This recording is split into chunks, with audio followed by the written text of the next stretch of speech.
Hey, everybody.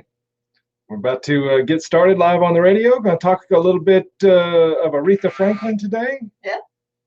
So you better RESPCT. Yes. Yeah. It's terrible. It is. It's terrible. Well, hopefully we'll make you think today. That's right. And there will be more corny jokes, I'm sure. Yeah. So, all right. Well, the intro music is playing on the radio for our radio listeners, and we're getting ready to go. So call in and ask your questions. The number is 903-793-1071. Now here are your hosts, John Ross and Lisa Schulmeyer. Well, welcome to Aging Insight, everybody. This is your host, John Ross, here in the studio on Memorial Day weekend because I just can't stop working. Right.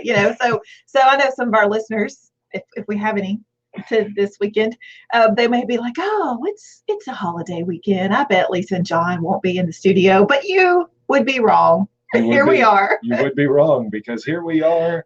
So if you're sitting out on the boat fishing, maybe you've got the radio tuned in, or maybe you've got your cell phone pulled up and you're watching us on Facebook Live, because we do this show, we do it live on the radio, we do it live on Facebook for all the folks that can't catch the radio program or frankly just prefer to see radio. Yeah, to see our mugs on the radio. That's right.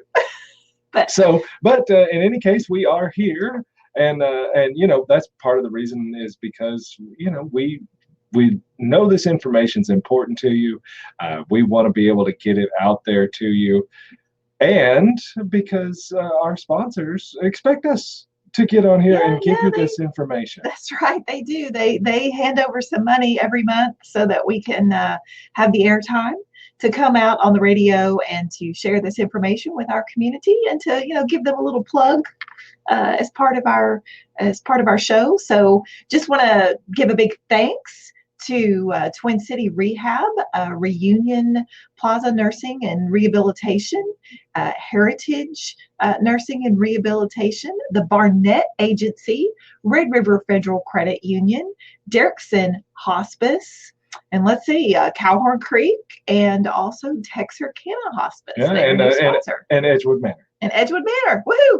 Yeah, I think we got them all. Yeah. And if we didn't, of course, they're all tagged in the Facebook Live program. So if you pull up the Facebook Live, you can go over into the section there and click on their links. And hey, if you wanna really step out. Click on their links, go to their page, and thank them for being a sponsor of Aging Insight. That's what makes this work. Yeah, that's right. And John, it's kind of funny because when I was a kid, I used to listen to the Louisiana Hayride on KWKH that came out of Shreveport. Okay. And, I remember they would always have the musical guests and everything, but they would always have the announcer talk about their sponsors. And I remember as a kid, I was like, why do they do that? Let's get to the music, get to the goods. But yeah, now as an adult, you learn things and things cost money. So I get it now. Yep, that's right. Well, and I wanted to say thanks to everybody who came out to both the Area Agency on Aging Law School or Lunch and Learn. They call it Lunch and Learn, yes. And I was over there on Tuesday talking about some key elements to every estate plan. And then on Thursday, we had our Eggs and Issues over at Trinity Church and had a packed house. Yeah, over 100 folks came out and enjoyed breakfast. And I heard John speak. And, John, I think a lot of those folks, they had breakfast at Eggs and Issues. And as we suggested, they then went on over to Spring Lake Park for Senior Fun Day, which we had a presence out there at Senior Fun Day as well, where they had lunch and entertainment. And so this past Thursday, hey, if you were a senior in Texarkana, there was plenty to do. So, absolutely. But yeah. And one of our Facebook watchers just noted that he's going to be in and out of the show because he's cooking ribs and brisket. So, direct message with an address. Yeah, I mean, come on now. But it is Yeah, more. we could be doing the show live on site. Yeah, on somebody's patio with their, but yeah, John, you mentioned that, but you came into the house this morning with a grocery sack full of some garden goods. Yeah, I went out and did a home visit for somebody way out in the deep East Texas region, and got out there and visited with them. The gentleman's not doing well, but hoping to get better, and but he's very proud of his farm, and because of all the weather, particularly all the rain, some big old fat garden onions. Oh, great. Yeah. And so he invited me to load up a sack on my way home, and I took full advantage of that. That's the benefit of being a country lawyer. That's right. Well, and I always tell my clients that when they come in that they talk about their gardens or whatnot, if you're overrun with tomatoes, cucumbers, whatever it might be, our office is located at 1820 Galleria Oaks, and some good homegrown farm produce is always welcome. So right. We enjoy that every summer. That's right. And, our Facebook viewer, grilling on Memorial Weekend, that's about as traditionally American as you can get. Yes. And for those of you on the Facebook Live, you can see my T-shirt. So I am sporting my U.S. Air Force mom T-shirt, and while I recognize that I'll one up you. Oh yeah, well there's okay. Me in my Marine Corps uniform standing on the bow of the USS Fort McHenry with a waving American flag in the background. Well, that definitely. So, touche. But yeah, you got to check out the Facebook Live. If you're just listening on the radio, you're not quite getting the full experience here. So. Well, of course, our Memorial Day is to remember those who have lost their lives in service to our country. Thankfully, John, you are not counted among that group. But thankfully, the daughter that I'm the mom to is not counted in that group. But a lot of us have family members that are, so we certainly want to appreciate this weekend and what it's about, to recognize those who made that sacrifice. Absolutely. And because a week or so ago, we had Armed Forces Day, which was to recognize the currently active service men and women. And then, John, come November. November, it's time to give me free stuff. Right. So it's Veterans Day. I'm sure there'll be a run up to that. Yeah, we'll probably do a whole episode on where you can get all of your free stuff for Veterans Day. Yeah, no, I know Opportunities, they had a special Memorial Day service on Thursday afternoon, and they had a bagpipe player. They had the black riderless horse to represent the fallen soldier, and it was quite a moving celebration out there. So when I know several folks are having those kind of services, and seeing all the flags around town is just fabulous. That's right. And while Memorial Day is a time to remember those, to be perfectly honest, the best way you can memorialize them is by doing like our Facebook viewer and getting out there, spending some time with your family, and grilling some hot dogs or some brisket or some ribs or whatever you got. But spend some time, enjoy the freedoms that they provided. Yes, appreciation. That's right. All right. Well, current news. We did an episode months ago. I don't remember how many months ago, but we did an episode months ago on the fact that Arethra Franklin died, and by all accounts had died without a will. Yeah, no, and we railed on her. Yeah, we did. I think she passed away last summer, and she, of course, the Queen of Soul. Everybody listening knows an Arethra Franklin song, and knows everybody knows who she is. She's been a singer and around for a long time, and I think I think everybody enjoyed her, her blues, her R&B, her gospel. She was certainly a very well-known celebrity singer, national treasure, I guess you'd say. Yeah, you could certainly say that. Yeah. So she passed away, and she had passed away after a battle with pancreatic cancer. Yep. And sadly, John, pancreatic cancer is a cancer that I think has a higher mortality rate than lots of other cancers. And so it is certainly something that she was sick, and when she passed away, she had no will. And so we did. We kind of jumped all over her because, you know, she left behind 4 children. She had an estate of value. Now we're going to talk about that in a minute, but she left no will. And of course, we always talk about how if you yourself don't leave guidance through a will, a trust, or something that is legal and, and acceptable, then the state you live in, that you die in, has a will for you. That's right. Yeah, these are what are called the table of descents, or the laws of intestacy, or whatever one of fancy legal names you want to call them. But basically, it's the state deciding who's going to get your stuff since you didn't pick. Right. And so in Aretha Franklin's case, her estate was opened. There was no will presented. Her children, they vowed that they couldn't find one. They didn't know of one. And so the state moved forward, imposing its distribution scheme on the estate. And of course, she did have 4 children. So it looks like under the state law that all 4 children would receive an equal portion of her estate. But John, and they had appointed a niece who was a businesswoman as an executor. Mm-hmm. And so things were moving.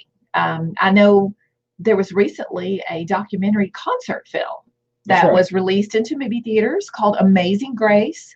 And it was a gospel concert that Aretha Franklin had given back in the 70s. And they panned the audience, and folks like Mick Jagger, it was in a church in LA. But Aretha had never wanted that concert film released. But after she died and an executor was appointed, one of the first actions they did was release that film to the marketplace. And of course, John, if Miss Franklin is deceased, she's no longer able to give concerts and make money. That's right. And the estate, we're going to talk about some debts and things the estate appears to be in. But so this movie was out. So the estate was rolling. That's right. It was. So, and, once you get an executor or an administrator appointed, they now have the power to gather up your stuff. Oftentimes I've had to go and get an executor appointed just because nobody could access the safety deposit box at the bank, and the family just wasn't sure what was in there. Right. But the only way to find out for sure was to go to court and get somebody appointed. I know we did that one time because the family was just absolutely sure that mom had a will, 100% convinced, and that she would have kept that will in the safety deposit box. So we filed a petition with the Bowie County Court asking that the daughter be appointed as a temporary administrator for the purposes of accessing that safety deposit box. And this turned out to be like Al Capone's safe. Yes, this was my Geraldo moment. Your Geraldo moment. But there was no film crew to film it. There was not, but we got the court order. We immediately, just with all haste, rushed back to Texarkana, went to the bank, presented the court order, which then, of course, had to be reviewed by their people, but then they agreed, everything was good. Me and the client sit there as they bring out the safety deposit box, open it up, and it is completely empty. Completely empty. Not a thing in it. Well, I've had that happen before. I've gotten safety deposit box open, doing the same process that you just described. And I'm with the family. We go to the bank, we get the safety deposit box, and it did contain an item. It contained a box of checks on the, just a box of pre-printed checks. Yeah, just a box of checks. But no other document. So, but gosh, what a waste of time and money. But just the filing fee at the courthouse was, almost $300, and then, the lawyer's time to haul my cookies out to New Boston and back to the bank. So it's a pretty expensive little process to get in. But all that to say that we've got the executor in Miss Franklin's estate, has been appointed, has access to stuff, and one of the things they got access to was a safe. Yes, there was apparently a safe or a locked closet or room in her home, and they finally found a key That's right. So we'll And see so what was in there. what was in there? We'll be right back.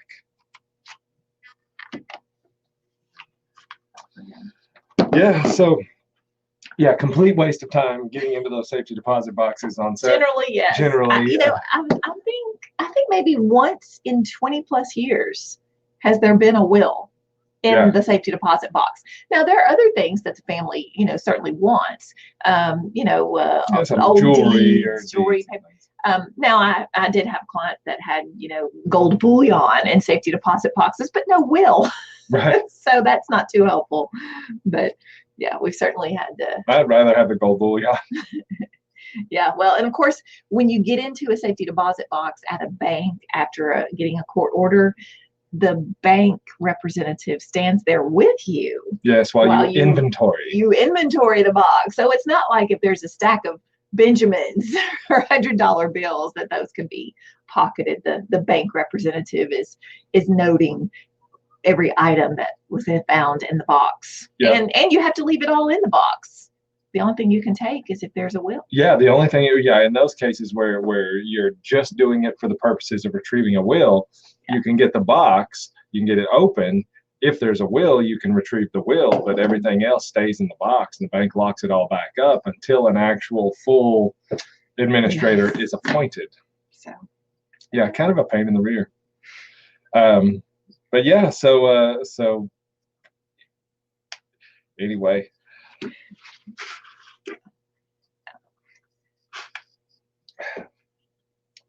But yeah, of course, you didn't mention it, but Arethra Franklin got a special needs child. Yeah, we'll be talking about that. Which we'll be talking about. But still, I mean, I think statistically speaking, something like 60% of everybody out there passes away without a will. So, her situation is certainly not unique. No, not at all. In that aspect. No, even in our area, I've had just in the last 2 months, I've had clients that knew they were ill, facing major, terminal illnesses, and during the time they could have done wills and paperwork, they didn't, and it just really left their family in a tailspin. So, very similar to what Miss Franklin has done, but people don't like thinking about doing wills or trust or anything while they're healthy and youngish. And, if you're breathing, you're younger than somebody else. So we hope today it will inspire you to get some things done as well. So. Yeah. Speaking of Memorial Day, your airman is texting during the show because our kids just cannot figure out that we do a radio show every Saturday at noon for the last 6 years. Yes. All right, here we go, back on the show. Now back to Aging Insight with John and Lisa. All right, everybody, welcome back to Aging Insight. I'm Lisa Scholmeyer here in the studio with John Ross, and we're kind of doing a follow-up show because new and different things are happening in the estate of Arethra Franklin. We did a show some months back talking about her passing on without a will and all the complexities that was causing. Well, since that last show, an estate has been opened for Miss Franklin. An executor, a family member was appointed, and they were kind of rocking along, distributing this concert film, putting property up for sale, dealing with the IRS. The IRS has filed a claim in Miss Franklin's estate for, I think, $6 million of unpaid taxes. So the estate has been dealing with all of these things. And then, John, I believe it was last week, the estate was rolled with new information. Yeah. Oh, yeah. Big news. It made national news. Yeah, national news. Apparently, the executor was in Miss Franklin's home in Detroit, and they found a key to a box or some sort of locked area. In that area, they found an envelope with 2 last will and testaments. Yep. And additionally, they found a spiral notebook under the cushions of the couch, Arethra Franklin's couch. that contained several pages of handwritten notes and that appear to be a will. That's right. So now we went from having 0 wills and the estate operating on that assumption to now there are 3 documents which have been brought and deposited with the court. The estate attorney deposited those with the court and kind of dropped them in the court's lap and said, hey, we don't know whether they're valid or not under Michigan law, but here they are. Yeah, here's what you got. And so I believe those handwritten wills have been shared with the 4 sons and their lawyers or representatives. Yeah, I've got a page of it up on the Facebook Live right now, and that's actually I believe the first page of the most recent version. Right. The one, I think the most recent one was dated, 2014? Maybe. And again, I just don't understand because Miss Franklin was diagnosed with pancreatic cancer, and she apparently never did anything more formal. But yeah, this notebook found under the cushion containing a page that you can see on the Facebook Live feed showing, it's exactly the kind of notes that you would think. I mean, it's not pretty. It's kind of scrawled. It's some things are marked out. Some things are underlined. She's got arrows going in different directions. Yeah. And the handwriting is not good. And the handwriting is poor. And as of this point, John, I understand that the court has not yet authenticated that the handwritten document is in fact written in Arethra Franklin's handwriting. Right. There's nothing that so far. All we have are these pieces of paper that are allegedly her attempts at making a will. But there's gonna be a lot of process before that is ever made official. Okay, and I know we're going to be headed to the news break here in a little bit, but I wanted to jump this in before the break, John. All right. Apparently, in this handwritten will, Arethra Franklin totally throws her longtime attorney under the bus. Oh, awesome! I don't know if you'd heard that or not. I didn't. No. Yeah, no. So she's casting some shade, as the kids say. As the kids say. As the very kids nice. say. Yeah, very nice. Casting some big time shade on her longtime attorney, saying that he was the most inefficient, I don't know, but yet she had never fired him. Right. And so when this dig, I guess you'd say, surfaced, the attorney was questioned. Hey, what do you think about your client, Arethra Franklin, kind of throwing you under the bus? And he said, well, she never shared that she thought that, with me, and she continued as a client. So I don't know why she would have not gotten another attorney if she felt that way. Yeah, well. So, I mean, that's kind of an interesting little side note on it. Yeah, and might explain why she sat down with a notebook and wrote out her own wishes. Yeah. If only she would have come to, one of our Eggs and Issues programs. That's right. Now, if she would have come, she would have sang the benediction. I would have exchanged some information for a benediction. Absolutely, would have been awesome, and she would have known that if she doesn't want her lawyer to do it, get just somebody who does, but do it right. But anyway, we're going to take a break. When we come back, we'll talk about whether or not we think this will is valid and what's going to have to happen. Stick around. All right, and we're back on our break here. Yes. Yeah, I pulled the picture up, which you can't see very good, especially like if you're looking on your phone or something. Yeah, it's tiny. I mean, it's tiny, but even blowing it up on my computer, I could barely make heads or tails of it. Yeah, I think the estate lawyer said the same thing, that they're having to copy it and blow it up and just really kind of look at each different section and quadrant of the papers, because she drew so many arrows and scratch outs and wrote in the margins. So clearly someone who was thinking, although we'll talk about it, but it was quite detailed, actually. No, I mean, she did get into a bunch of things on all there. I was trying to see if there was a way I could make it a little bigger. Oh, bigger. It's a little bigger there. But geez, anyway, even with that, you're not going to be able to read it. You can't read it if you got a magnifying glass. So But while we were doing our very intensive extended research And preparation. in preparation for the show. Yeah. Anybody that knows us well knows us that we don't prepare all that much. But I did actually. Hey, we prepare every day. We live it That's every right. day. That's Yes. right. That's why we don't have to spend hours getting ready for this radio show, because we can talk about this stuff ad nauseum.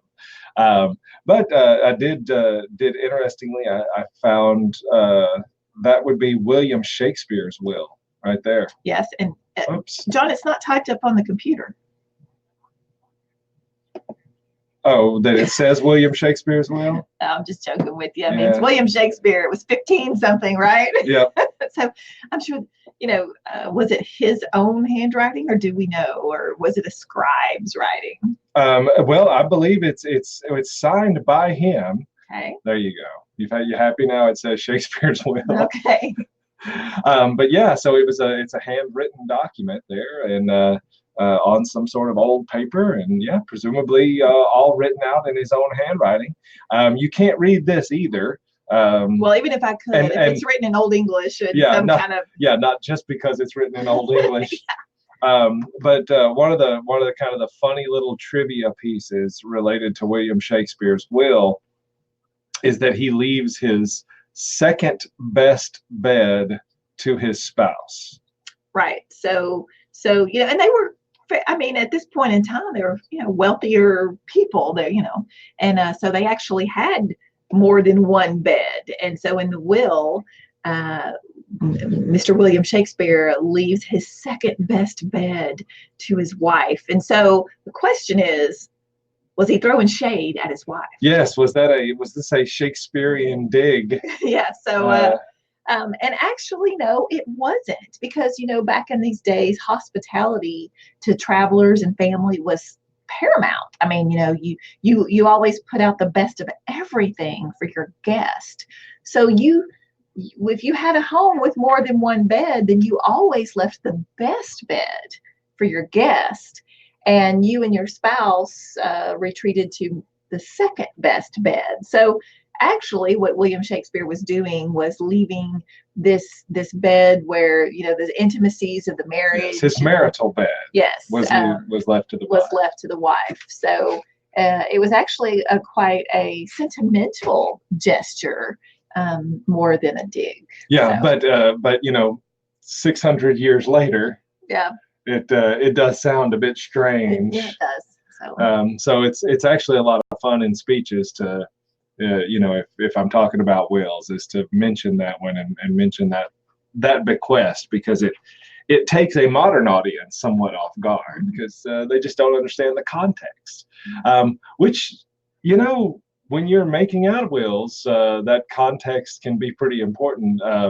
Had one that came in this week where the person had left the front part of their property to one kid, and the back part. were those the actual words? Oh yes, these are the actual words. Yes. The front part to and this was a lawyer prepared will. Oh. Front part to one kid, back part to the other. Doesn't that depend on where you're standing? Yeah.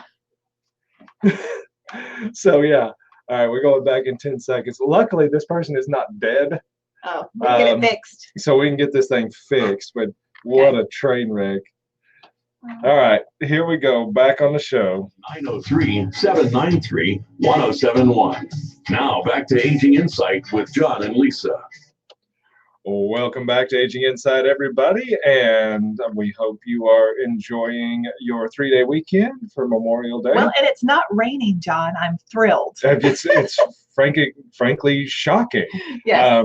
I was beginning to turn translucent, like some sort of cave-dwelling Waterborne salamander. Yeah, some sort of cave salamander or something.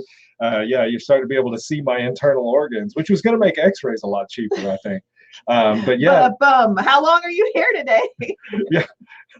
Yeah, no, I was looking up old pirate novels to figure out scurvy solutions. Needed to go grab an orange or Yeah, something. yeah, Yeah. yeah. So yeah, beautiful Memorial weekend, and the sun's out, and so hopefully you're taking a break, having you a glass of iced tea, and listening to a little bit of educational entertainment. Yeah. So The entertainment factor is low, but the Right. education factor is high, people. It's high because we're talking about Aretha Franklin's newly discovered holographic will.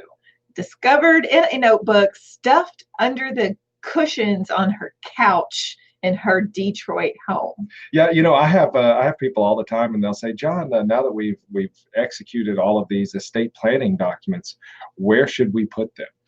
And I've mentioned lots of things: a safety deposit box, a home safe, like a gun safe or something like that. I've never suggested under the couch cushions. Yeah, no, I can't say that I have either. Not a good spot for your important legal documents. Well, and frankly, it just invites some speculation. Did nobody notice this notebook was been sitting there? I mean, Yeah, had nobody sat on the couch yet? or had someone placed it? I don't know, speculation. But whatever. At this point, these handwritten papers have been submitted to the court for the court to determine whether or not there's any validity to this handwritten notations. And I believe there's a hearing set for maybe June, I don't know, 12th, 20th, something like that, but coming up pretty quick, actually. And John, we thought this would be a great springboard because we have people ask all the time. We even do a program around town that you've probably heard of, DIY wills. So yeah, how to do it yourself, and basically how to create a holographic will. And holographic wills, that's the legal term for these. Holographic wills are ones that are generally going to be in your own handwriting. Yes. That's what we mean by holographic, is that you are handwriting it out. And interestingly enough, you cannot do that in every state. Yeah. There's only, I did again. Some crack research. But in the United States, you can do a holographic will just about everywhere except for Hawaii, Iowa, Louisiana. Well, of course. Oregon, South Carolina, Washington, Wisconsin, Maryland, and New York. Indiana and Missouri have no law that either prohibits it or allows it. So they're just silent on the issue. But for most of our listeners in the Texas and Arkansas region, you do have the ability to handwrite your own will. Right. So, and that, I would say it's not terribly uncommon. No, in fact, I think a lot of people think that that's. I bet I don't. I bet if all the speeches I give, like this last week, I gave 3 speeches in 3 different places, and at least 2 of them, somebody asked me about making their own will and just handwriting it out. And that this is what they always say. Well, I heard that if I just write it all out, that's good enough. Right. So maybe. Maybe. But, just like in Aretha Franklin's case, there's certainly some notes here, and very detailed notes about who she wants to get her piano, who she wants to have certain jewelry, certain gowns. Miss Franklin had a special needs son who apparently has been disabled since birth and who is in his 60s now, but lives in a group home. Yep. The public doesn't really know much about that. She was very private about her family, but she had very particular directions to her other children about the care of their brother. His name is Clarence, by the way, Clarence Franklin. Okay. And so, here, Miss Franklin, just like when your client asked you, John, is writing it out of her that it is good enough. John, no matter how detailed Miss Franklin was in her handwritten notes, and she was a intelligent lady, that a lot of commentators have said that the notes are quite detailed. Yep. But Miss Franklin was a singer. Right. And so I have no doubt that even if the court holds a hearing and finds these writings to represent Miss Franklin's wishes, that there are going to be massive holes in this document that don't cover certain aspects of her estate. Right. When you show up at law school for the first time, and there's usually a week there before they start with classes where you're kind of getting oriented and they tell you what to expect. And you've got to read like 1,000 pages. Yeah, you've got to read 1,000 pages. First week. And I just remember that the dean came in, dean of the law school came in, and he was talking to everybody, and he said, I just want everybody to understand that, you're here not to learn how to practice law. Our job is not to teach you how to practice law. Our job is to teach you how to think like lawyers. That we're going to teach you how to analyze and look at things in a different way that the ordinary person walking the street doesn't look at them.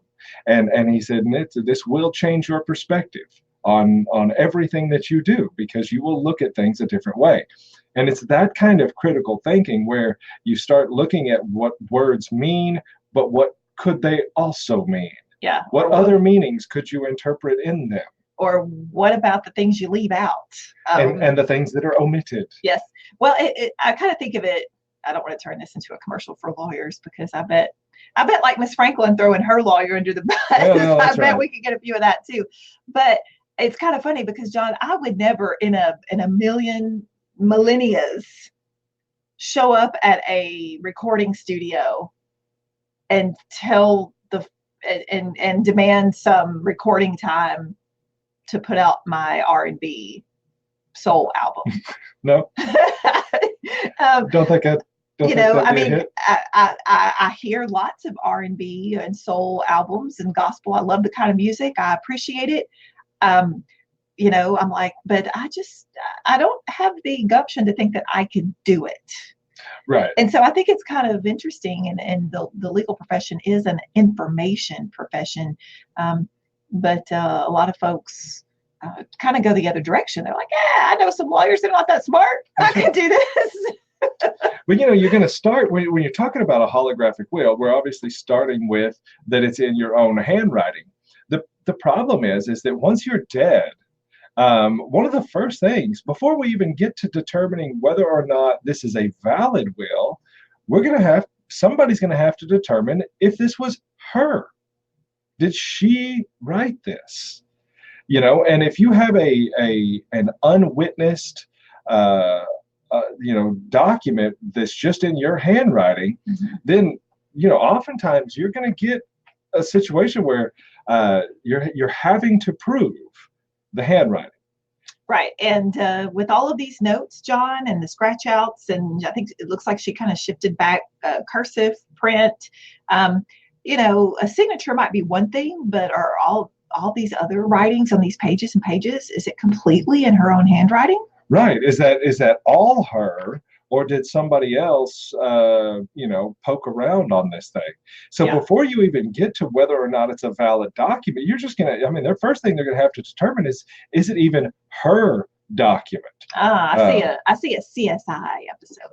And I wouldn't be surprised if the estate is not spending a tremendous amount of money bringing in one of these hoco magician people that call themselves handwriting experts. Yes, where they analyze the loops of your L's or something to that effect. And try to make a determination. Oh, and the other thing they do a lot is they look at the age of the ink on the paper. Was this added later? Oh, yeah, there you get some CSI really. I watch those shows. Now I don't think I can do it. Right. I'm informed, right? So anyway, before we even get to the validity of any of the words on the paper, a lot of money and time is going to be spent to even authenticate whether or not this is Miss Franklin's handwriting. Right. And the same thing goes for you, right? You handwrite your will out, and again, people ask, is that going to be good enough? Maybe, but the first thing we're going to have to do is prove that it was you that wrote it. Yeah. And so when we say prove that you wrote it, that means money in our pocket.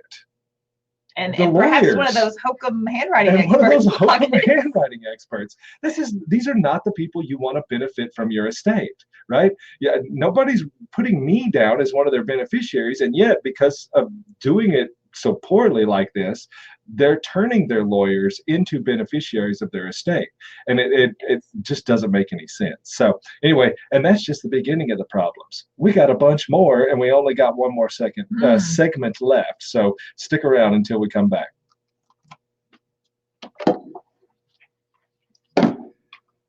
Yeah, no, handwriting, and really in this thing, because this one is all messed up. Let me make it bigger here. Yeah. I mean, it's all. Mm-hmm. Yeah, I can probably for Lisa and I to be able to look at it.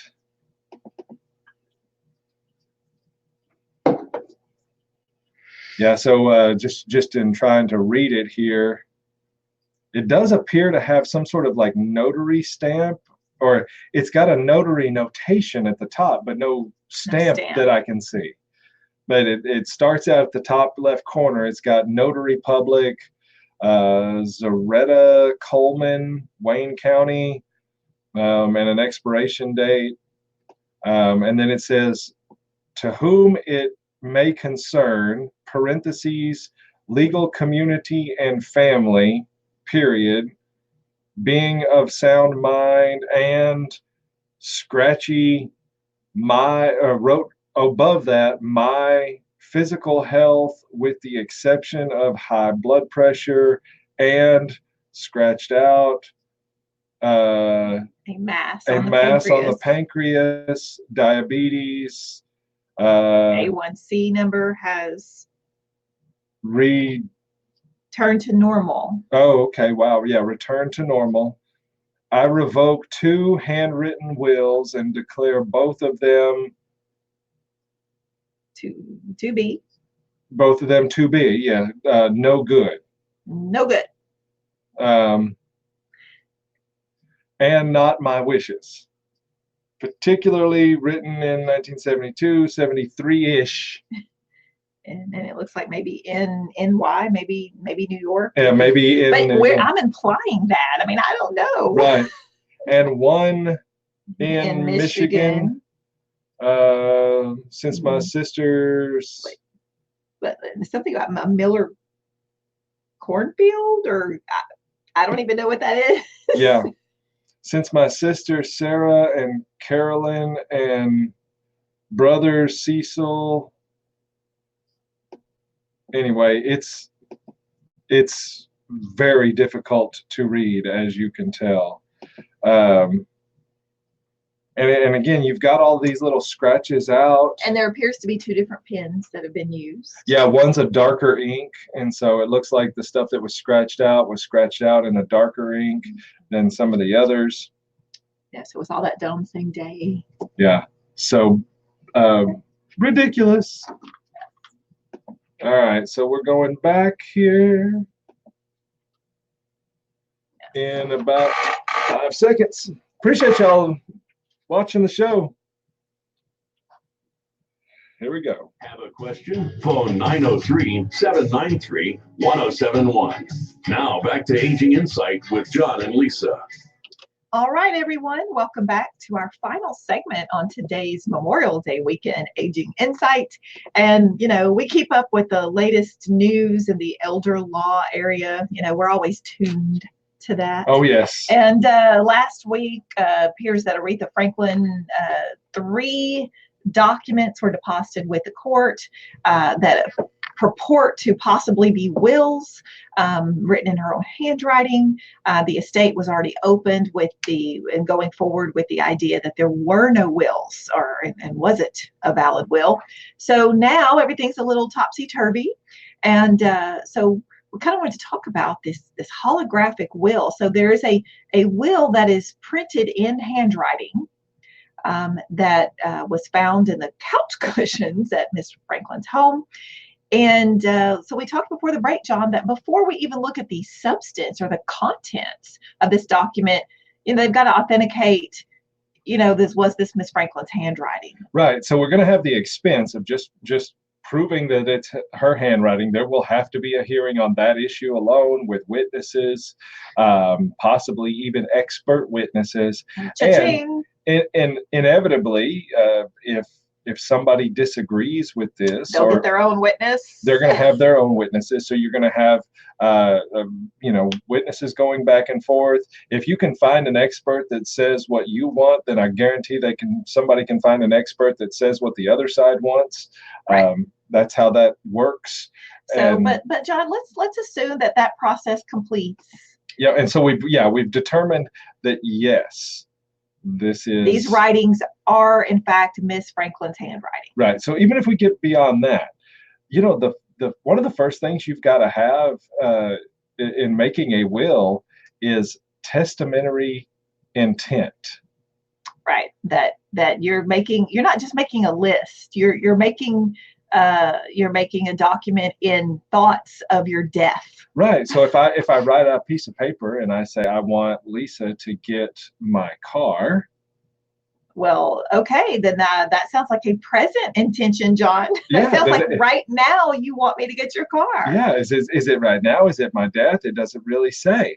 And interestingly, at least in the one page, which I believe this is supposed to be the first page of the document, there's nothing actually on this first page of this handwritten will of Aretha's that says it's a will.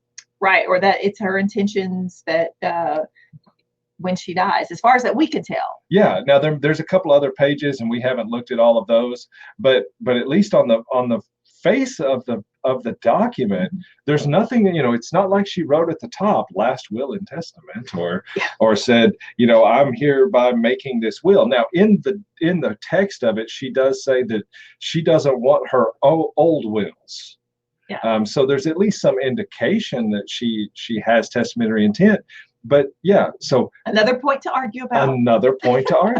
Yeah, because John, I've seen, people say, well, if something ever happens to me, then I want, my grandson to get my truck, and okay, well, what does that mean if something ever happens to you? Right. Does that mean if you have a surprise birthday party, that's something happening to you? Right. Well, what if it's just a health crisis where you have a stroke, but you're still alive? Do you want your grandson to get your truck then? I mean, what does that even mean? Right. So anyway, so the language has to be fairly precise. Yeah. Just to get over the hurdle of, yes, this is her handwriting, but is it her handwriting on a will?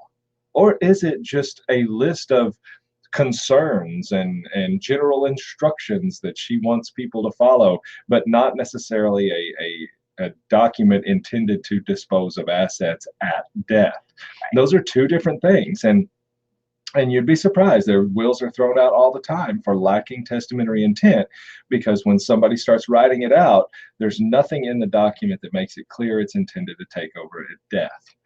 And then of course we talk about testamentary capacity, if you sit down with a notebook and by yourself and write some things out, we don't really know for sure what capacity you have.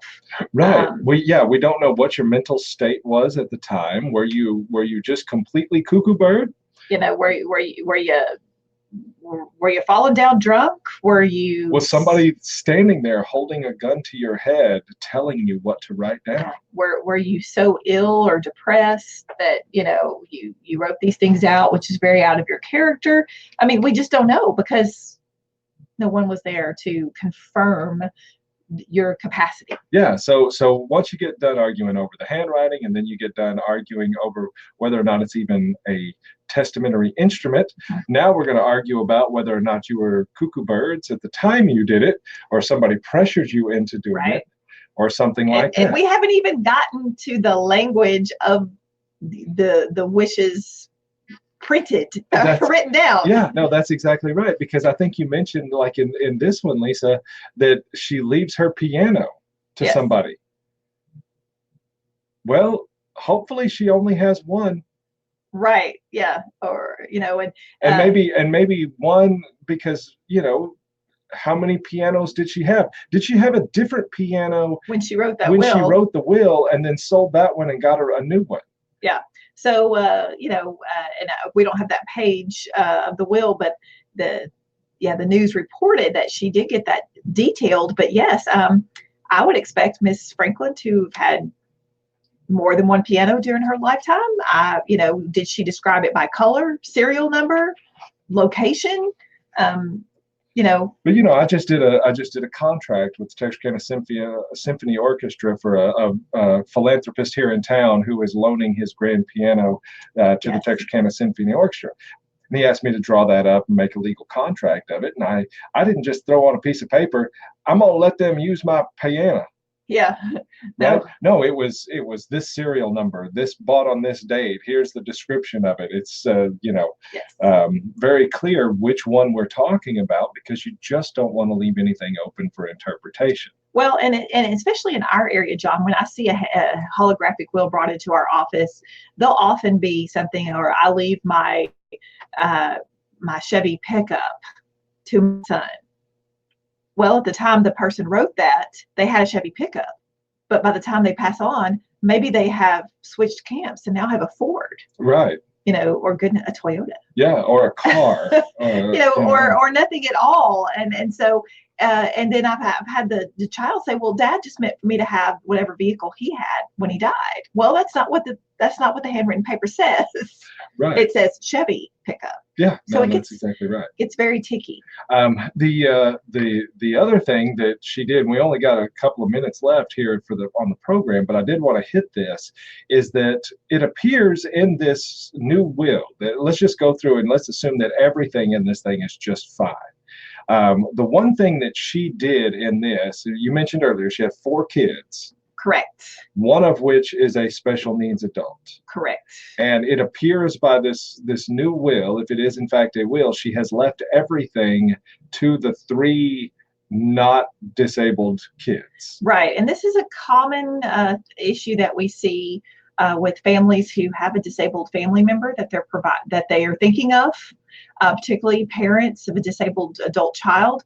And John, I can't tell you how many lawyers I have heard that have told these families that's exactly what you do, is you don't leave anything to that disabled child, because it'll mess up their disability, it'll mess up their group home resident, it'll mess up all of their stuff. And these are professionals telling a family this and suggesting that, oh, just leave everything to your other kids and they can take care of their sibling. Well, John, that's great, but I've seen lots of families that don't have trustworthy enough siblings to do that. That's right. And there is a way to leave things to a disabled child and it not mess up their benefits through something like a special needs trust, an ABLE account. But people know how to do this. But yes, don't disinherit the disabled child. They need it more than the others. Yeah. There's tools for that. Get professional advice, particularly when you've got an adult disabled child. All right, so we hope all of you enjoy the remainder of your Memorial Weekend. Yes. We plan on enjoying our remainder of our Memorial Weekend. We appreciate all of y'all listening to the show. We appreciate our sponsors making it happen, and we will probably be back here again next Saturday. Yeah, next Saturday. Bye-bye. Bye. And goodbye to all of y'all, and thanks for watching and hanging out with us. We'll see you next time.